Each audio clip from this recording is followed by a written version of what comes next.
আসসালামু আলাইকুম বন্ধুরা, কেমন আছো তোমরা সবাই? আজ আমি টাল থেকে পুঁই শাক কেটে নেব। বন্ধুরা, আমার বাড়ির আঙিনায় আমি শাক লাগিয়েছি, সেই শাক আজ ছিঁড়ে রান্না করব। এই যে আমি শাক তুলে নিচ্ছি। বন্ধুরা, ফ্রেশ তরতাজা শাক আমি আমার বাড়ির আঙিনায় লাগিয়েছি, আপনারা লাগিয়ে এভাবে খেতে পারেন।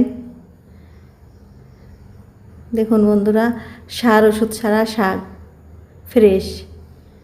এই যে আমি শাকগুলো কেটে ধুয়ে নিয়েছি। অপর পাশে আমি আলু বেগুন কেটে নিয়েছি। এই যে নদীর মাছ দিয়ে আলু বেগুন দিয়ে রান্না করব, শিং মাছ দিয়ে শাক দিয়ে রান্না করব। চলুন বন্ধুরা, এখন বসিয়ে দেই। আমি শিং মাছটা আগে বসিয়ে দিয়েছি, লবণ দিয়ে দিচ্ছি, পরিমাণ মতো লবণ দিলাম, হলুদ দিচ্ছি,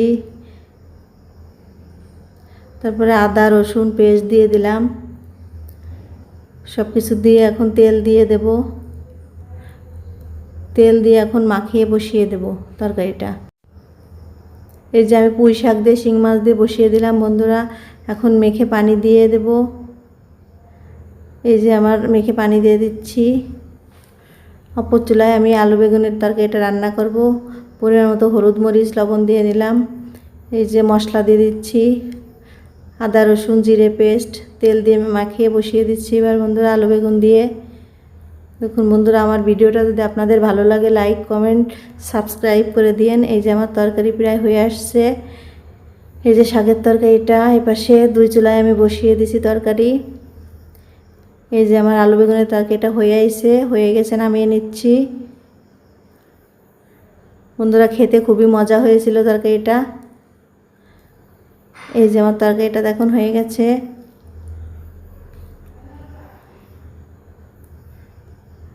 এখন আমার পুঁই শাকের তরকারিটাও প্রায় হয়ে আসছে।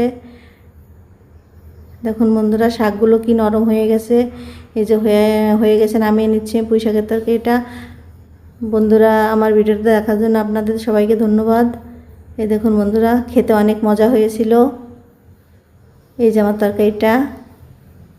ধন্যবাদ সবাইকে।